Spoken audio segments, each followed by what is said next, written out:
Hi, I'm Zach Schramm, and this is Elise Bean, and we're here to share with you some tips we've learned over the years on introducing legislation as a follow-up to congressional investigation. Both of us conducted oversight investigations for Senator Carl Levin on the Permanent Subcommittee on Investigations in the U.S. Senate. After your investigation is done, and sometimes earlier than that, your boss may want to introduce legislation to fix some of the identified problems. Here are a few tips to help you introduce a useful bill. Tip number 1. Identify the problems from your investigation that require legislation to fix. Many problems can be solved short of legislation, through regulation, changes in agency or corporate practice, or legal action against wrongdoers. But some problems can be fixed only by changing the law. The first step is to identify those problems and make sure they are important enough to your boss to devote the time and energy needed to introduce a bill. Tip number 2. Develop several different bill approaches and find out which one your boss prefers. Brainstorming with your investigative team, counterparts across the aisle, experts and others can help identify possible reforms. However, be careful when asking for help so you don't inadvertently raise expectations about the bill or imply someone will play an insider role in the bill when they won't.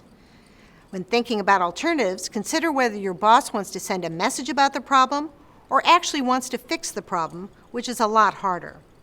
Next, draft short descriptions of the possible approaches and give the descriptions to your supervisor for guidance on what will appeal to your boss. Then offer the best ideas to your boss for a final decision. Once your boss supports a specific approach, work with the House or Senate Legislative Counsel's office to draft the text of the bill. Both the House and the Senate have lawyers on staff whose sole job is to draft legislation. They can help turn your ideas into statutory language and navigate important technical issues. At the same time, they are unlikely to be familiar with your investigation, so don't hesitate to explain the issues and findings, offer ideas, and suggest changes to any draft bill they send you. Tip number 4. Work to get bipartisan support for the bill, since bipartisan bills are more likely to advance in Congress. Consider soliciting ideas from your colleagues across the aisle who worked on the investigation, and try to incorporate at least some of those ideas into the bill you develop. Once your boss approves the draft bill, provide it to your counterparts and ask for their boss to co-sponsor.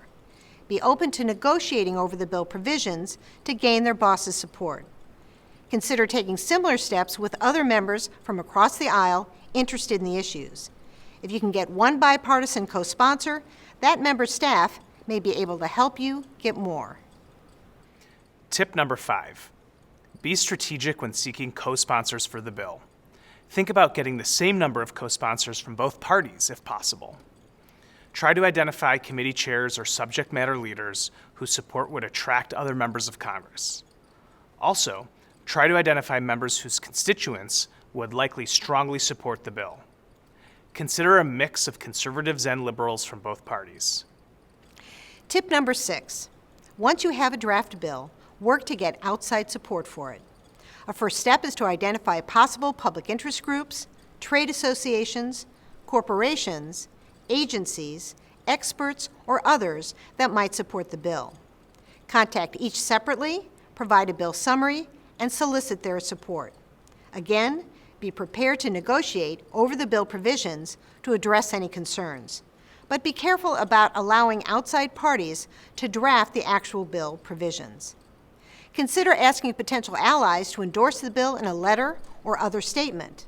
On the day the bill is introduced, consider holding a press event with your co-sponsors and allies and ask them to issue press and social media statements in support of the bill. Tip number 7. When you introduce the bill, be sure to submit a floor statement from your boss describing the underlying investigation, the bill provisions, and the bill's supporters. By building the case for reform, the statement can generate support for the bill in Congress, the public, and the media. Bills backed by investigations are also often seen as more credible and worthy of support, since they have a solid factual foundation. In addition, if the bill were to become law, the floor statement would provide key legislative history to guide administrative agencies and courts on how to interpret it. Tip number 8. Once the bill is introduced, Ask for committee consideration. If the bill's been referred to your committee or any other committee where your boss is a member, your boss should ask the committee chair to hold a hearing or add the bill to the next committee markup. If the bill has been referred to a committee where your boss isn't a member, your boss should contact that committee's chair with the same request.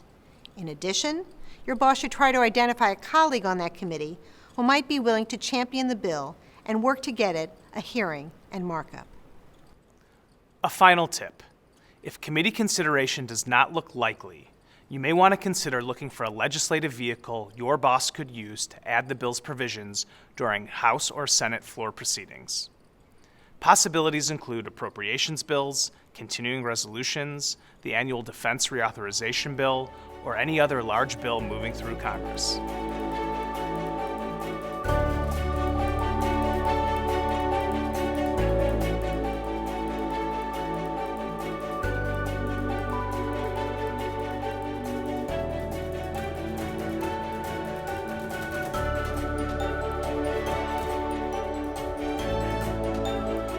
Enacting legislation is one of the hardest jobs in Congress. We hope these tips will give you a head start on your legislative efforts.